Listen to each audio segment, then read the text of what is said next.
Sabadell ha posat en marxa la central pneumàtica de recollida de residus soterrada, situada al Parc Catalunya, actualment és la més gran del món. El ple ha aprovat la creació d'una comissió externa que vetllarà pel contracte de la neteja viària. La sessió ha estat marcada per una protesta ciutadana. La unitat del son del taulí ha passat d'una llista d'espera de 3 anys a una de 6 mesos. El seu objectiu és detectar problemes a l'hora de dormir, com les apnees o possibles malalties respiratòries.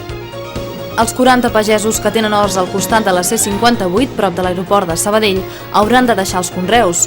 Allà s'hi han de construir els vials que milloraran l'accés sud de la ciutat.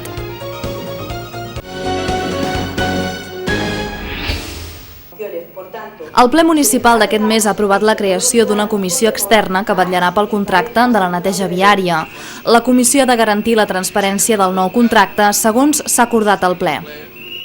Pel que fa a les mocions, s'ha aprovat una de Convergència i Unió que demanava agilitzar els tràmits administratius. També s'ha donat llum verda a altres propostes com la d'Iniciativa, de donar suport al sistema de lloguer de cotxes car sharing, i la d'Iniciativa i Esquerra Unida i Alternativa sobre instar la Generalitat a mantenir les inversions a la llei de barris. La sessió plenària ha estat marcada per una protesta ciutadana en contra dels desnonaments, protagonitzada per la plataforma d'afectats per la hipoteca i un grup de treballadors municipals.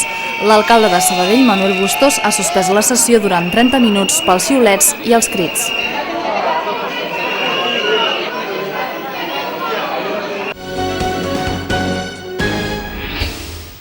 La central pneumàtica de recollida de residus arranca motors i posa en funcionament la primera fase de l'edifici de l'Eix Macià.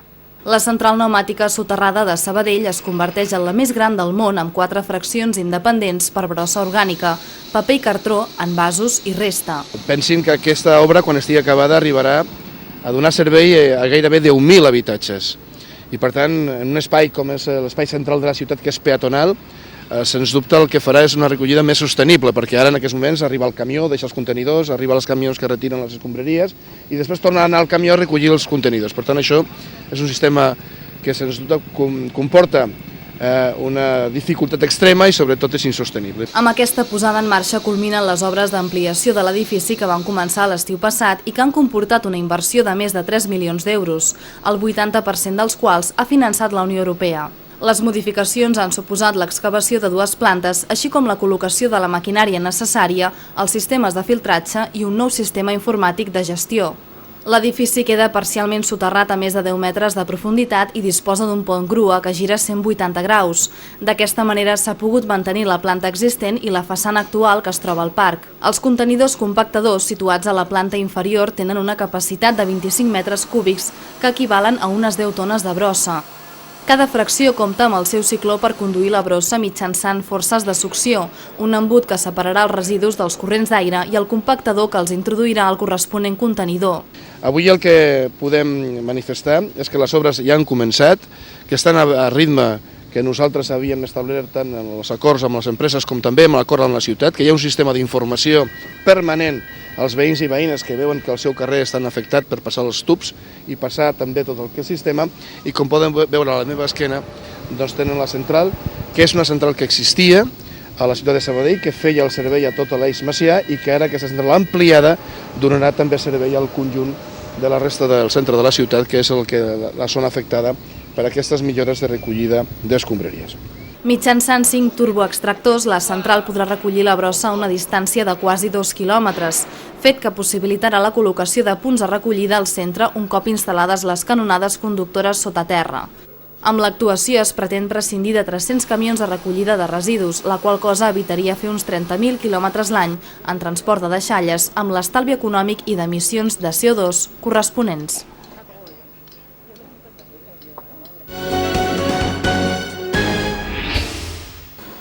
La recollida selectiva ha pujat a Sabadell, especialment pel que fa als envasos i la matèria orgànica.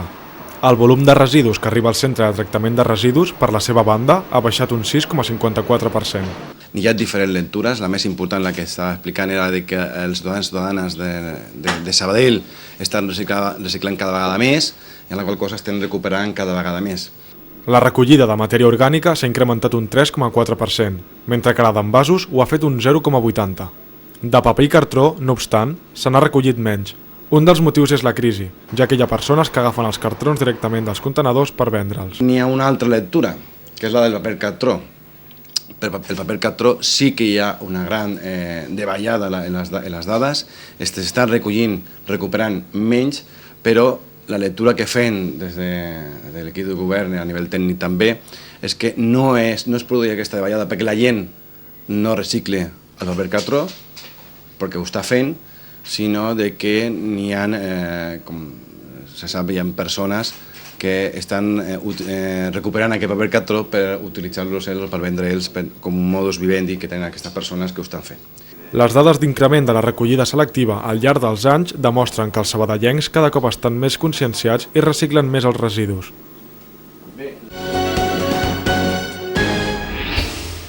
Un any més, els departaments de Salut i Drets Civils de l'Ajuntament de Sabadell posen en marxa la campanya De què parlem quan parlem de drogues?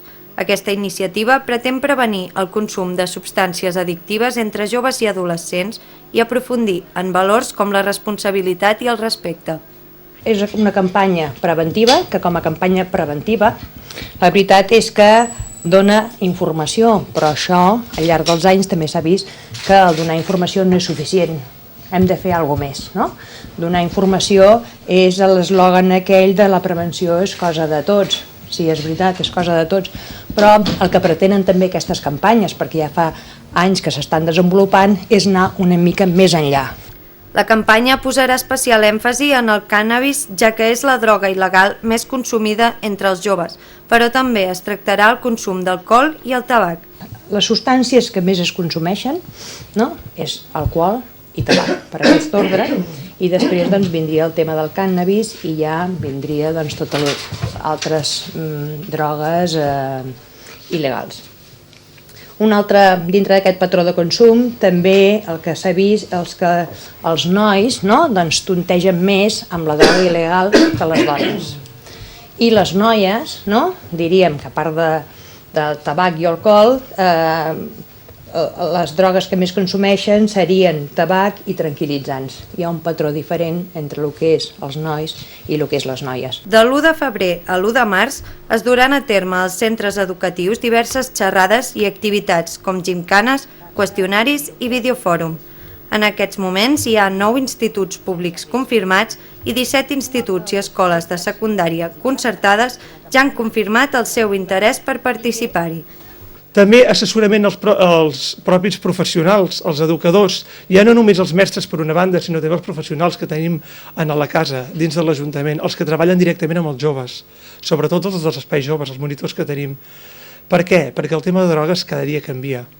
El món és molt variable i, per tant, ens sembla que és lògic que cada dia ens anem actualitzant. Com a novetat, en aquesta edició es vol augmentar l'abast de la campanya a cicles formatius, programes de qualificació professional i escoles d'adults. Per això s'oferirà als alumnes d'aquests àmbits una exposició acompanyada d'un taller, així com la projecció de pel·lícules i documentals destinats a la conscienciació.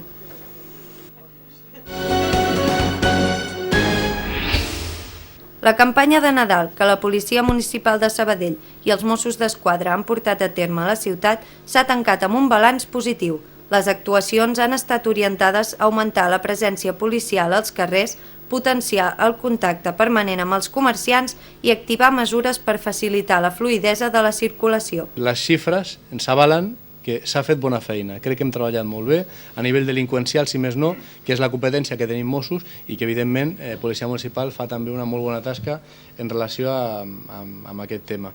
Una altra dada significativa ha estat la reducció en un 21% dels delictes contra el patrimoni respecte al mateix període de l'any anterior. No obstant, el nombre de furts es manté estable. Els delictes de furt han patit un lleuger increment, però clar, estem parlant en un període de 45 dies de només 9 fets d'increment de delictes de furt. Això ens ha d'espantar? No, en absolut. Jo crec que si algú té memòria històrica del que s'ha fet aquí a la ciutat de Sabadell, històricament ja veuran que les xifres, el treball, ja estava dient que ho estaven fent bé. A vegades en determinades modalitats delictives ja s'arriba a un llindar que per molt que facis i per molt que tu facis una feina i una tasca de precisió, doncs resulta difícil millorar.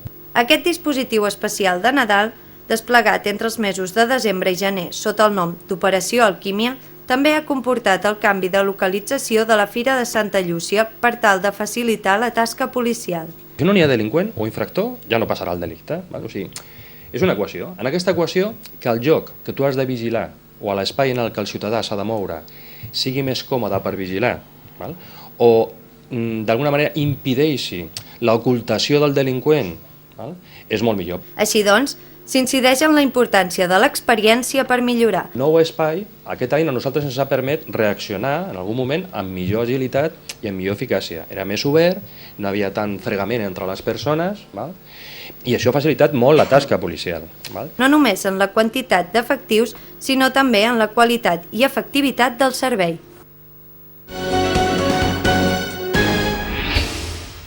Actualment, al voltant de 40 pagesos conreen els horts que hi ha a prop de la C58, al costat de l'aeroport de Sabadell. Segons el tinent d'alcalde d'Urbanisme i Espai Públic, Joan Manau, es tracta d'una ocupació il·legal, d'una explotació no reglada. Porten entre 20 i 30 anys aquests terrenys que han anat passant d'unes mans a unes altres, però no hi ha títols de propietat. Han fet activitat d'hort mentre ningú necessitava aquests espais. Ara l'Ajuntament els necessita perquè s'han de fer els vials per millorar la mobilitat del sud de la ciutat i, segons Manau, han de marxar. Tothom està d'acord que s'ha de tirar endavant el portal sud i que en tot cas mirarem que les obres minimitzin en un primer pas el que puguin recollir el que han sembrat y en un segon pas veure diferents alternativas. Nosotros hemos hablado ya en el ayuntamiento, tuvimos el martes una reunión con los de los que llevan, ¿cómo se llama esto? Las obras de aquí, las que van a hacer, las redondas y todo eso. Quedamos en que iban a tomar una decisión, estamos esperando la contestación, que yo creo que si el lunes no han dicho nada, yo llamaré, de dejarnos o dejarnos más tiempo, que cojamos las cosechas, y al mismo tiempo nos han dicho que iban a mirar de adjudicarnos por allí por la salud, por aquellas zonas que tienen terreno vacío, de adjudicarnos algunos huertos para no dejarnos tirados en la calle. L'Ajuntament es reunirà amb ells per arribar a un acord. Miraran el calendari d'obres i se'ls comunicarà quan ho han de deixar. La data límit per abandonar els terrenys és el proper 29 de febrer, però tindran un marge de temps per recollir el que han plantat, segons el tinent d'alcalde. La intenció del consistori és recol·locar-los a altres horts que s'han habilitat als voltants del riu Ripoll, on podran continuar amb els conreus.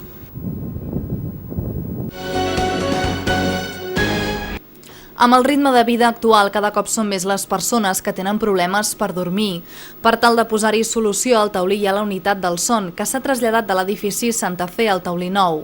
Allà un equip de professionals estudia com dorm una persona i determina si té alguna malaltia o problema respiratori, com les apnees. És el servei, que està integrat per diferents especialistes, que ens dediquem a l'estudi del que són els trastorns del son, i les diferents especialitats són pneumologia, que som els especialistes del aparell respiratori, els neuròlegs, el psiquiatre, el cirurgià maxilofacial, l'otorrino i el pediatre.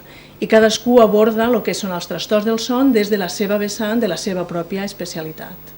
Llavors fem estudis aquí a la unitat, que són estudis vigilats per un tècnic de son, i a més també fem estudis a domicili, que són estudis simplificats però que els podem utilitzar en aquells pacients que tenen una alta probabilitat de tenir alguna de les malalties, en concret la síndrome de les apnees i hipopnees del son. La unitat disposa de 3 habitacions on els pacients es queden a dormir durant una nit.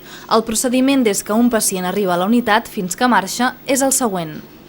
Consisteix en fer-li 5 siestes, és a dir, el fem dormir 5 vegades durant el dia i entre siesta i siesta el separem per 2 hores. I el que volem veure si aquest pacient en aquestes siestes o en aquestes migdiades, que són curtes de 20 minuts com a màxim, s'adorm. Si s'adorm amb molta facilitat, això ens indica que realment té una somnolència excessiva durant el dia i que té alguna malaltia en concret. Els estudis també es fan a domicili. El pacient s'emporta un aparell a casa que analitza la seva forma de dormir. El pacient ve aquí, a la tarda, hi ha una infermera que li fa el muntatge de l'equip, de manera que el pacient ja marxa a casa amb part de l'equip posat a sobre, i a casa, després de sopar, el pacient només té que aplicar una petita cànula, un petit dispositiu que li ensenyem a fer. I l'endemà al matí ens retorna l'equip i nosaltres mirem el registre i a partir d'allà podem prendre un diagnòstic. La unitat del son realitza 1.600 estudis cada any. Els professionals, en aquest sentit, elaboren 43 estudis per setmana. Abans, la llista d'espera per fer-se l'estudi del son era de 3 i 4 anys. Ara s'ha reduït a 6 mesos. Segons l'equip de pneumòlegs, les apnees afecten un 24% dels homes estudiats i un 9% de les dones. Tot i que és més comú en els adults, també ho poden patir els nens i els joves. El programa de vacances per la gent gran de Sabadell torna aquest any amb noves destinacions per escollir. Enguany s'hi incorporen com a viatges Cantàbria, el País Valencià, la Ruta del Duero, Galícia, Madrid, Portugal i Polònia. Es mantenen les estades a Catalunya per la Costa Brava i la Vall d'Aran, també Andorra i Praga. Aquestes vacances per als avis i àvies de la ciutat són estades de pensió completa, amb trasllats d'anada i tornada, excursions i l'acompanyament de monitors i guies. La nostra gent gran té unes altres necessitats, per tant, hem descobert durant aquest pas que ja fa tants anys que estem portant les vacances, que són 23, em sembla, 25? Ja? 25 ja? Pensava que eren 23, això, 25. Passen ràpid. 25, i que amb aquests 25 anys ja ha fet una evolució, doncs, molt diferent, no? Hem vist les generacions com han anat canviant. Les persones que poden acollir-se al programa han de tenir entre 60 i 65 anys i han de ser jubilats o pensionistes. L'assignació de places es fan en funció de les persones que tenen menys ingressos. Les estades a Catalunya tenen un preu de 300 euros, les de l'estat espanyol entre 300 i 600 euros i les d'Europa 600. I quina és la gràcia d'aquest programa? Doncs bé, que trobem gent de nivells de renta alts amb gent de nivells de rentes baixos, que segurament doncs, van becats o que nosaltres doncs, els ajudem, que es troben en un espai conjunt de cohesió i de trobada durant uns dies. Bé, això és el veritable canvi, és a dir, és aquella idea de dir no fem vacances per gent que té problemes econòmics. Si em permeteu allò, la frase no fem vacances per a pobres només. Les persones que han gaudit fins ara del programa el valoren molt positivament. Li donen una puntuació de 8,7 sobre 10. Les inscripcions estan obertes del 28 de febrer al 12 de març i es poden fer a l'Oficina d'Atenció Ciutadana. El que teniu en imatge és una varietat de mongeta típica del nostre territori. És la mongeta del ganxet, que ja compta amb la certificació de denominació d'origen protegida, atorgada per la Comissió Europea. Es culmina així un camí que es va començar fa 9 anys a instàncies d'un grup de productors i dels científics de la Fundació Miquel Agustí, que han treballat coordinadament per aconseguir la caracterització d'aquesta llegum. L'Ajuntament de Sabadell, durant tot aquest període, ha col·laborat activament posant a disposició de la Fundació els camps del Parc Agrari, així com suport econòmic en la recerca de la millora morfològica i també la seva valoració organoelèctrica, tot treballant de la mà de l'Escola Superior d'Agricultura de Barcelona, de la UPC. Amb la denominació d'origen s'assoleix el màxim nivell de la identificació alimentària de la Unió Europea.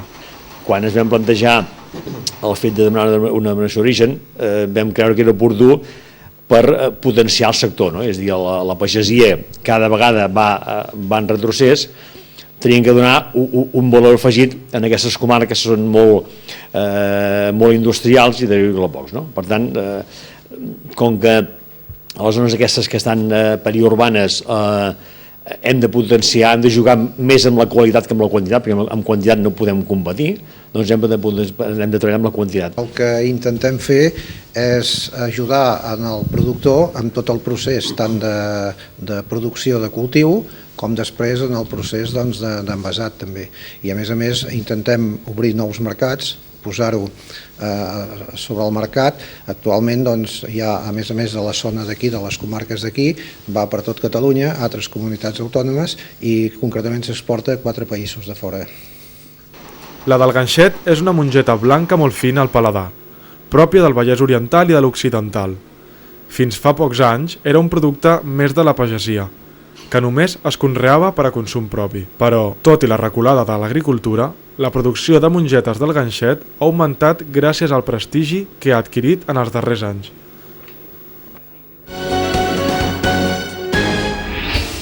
Sabadell ha acollit aquesta setmana un convidat d'excepció. Es tracta de l'exconcursant i guanyador de la primera edició de Gran Hermano, Ismael Beiro. El gadità s'ha endinsat en el món dels monòlegs i dijous va oferir una sessió al local Tic-Tac-Toe de la ciutat.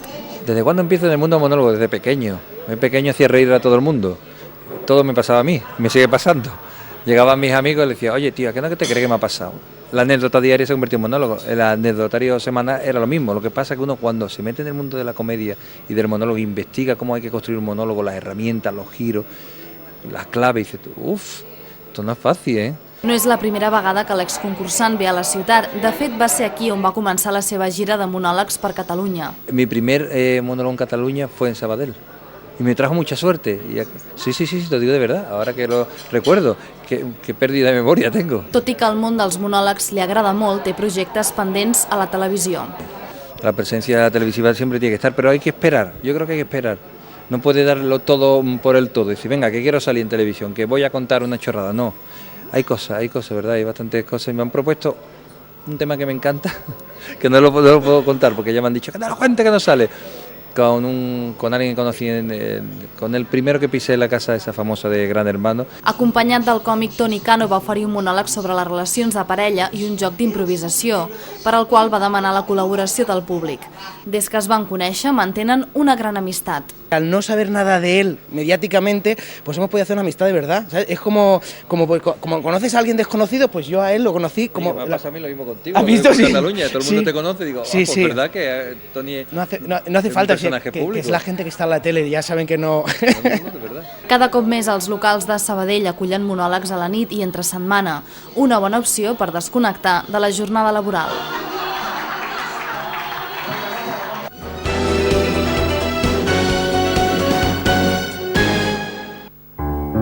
En su nombre, la primera novel·la de l'escriptora Cristina Moragas Lomas. Aquest primer llibre formarà part d'una saga de novel·les de nombre indeterminat que tindrà com a protagonista el jove Damiel. Es tracta d'una obra on els sentiments humans floreixen en una única història d'amor pur i de personatges que es troben entre el bé i el mal. Sens dubte, una novel·la adictiva. Porque tiene aventuras, desventuras, amor, pero es un amor en otro plano. Es un amor que habla del amor del planeta, de las gentes, pero naturalmente hay una bonita historia de amor. Es una historia de amor muy particular, muy bonita, muy mágica, mística, entre dos personas que no pueden enamorarse. Es antinatural enamorarse, pero se enamoran. Entonces, claro, cuando unas personas que no pueden enamorarse se enamoran, el final no es el que esperamos. Mi hija tiene la culpa porque ella en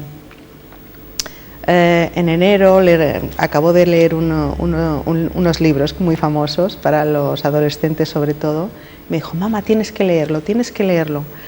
Y lo leí, y mientras lo leía le decía, oye, pero esto, si hubiese puesto esto, hubiese estado mejor. Esto, cambiando esto, la historia hubiese ganado. Y ella me dijo, mamá, si tienes tantas ideas, ¿por qué no haces tú tu libro en vez de ir cambiando los de los demás? A medida que los personajes, los otros personajes, iban cogiendo importancia, y es que son unos personajes fantásticos en el sentido de que no son personas normales. Cada uno viene de una parte, pues hay los que vienen de la parte celestial, de la parte mágica, de la parte también infernal. Son una serie de personajes que parecen muy normales, pero a medida que va desarrollándose la historia vas viendo que no. Y cada libro representa, o cada narración, cogerá un poquito más dentro de toda la narración y toda la historia, un poquito más se adentrará en un mundo así más místico.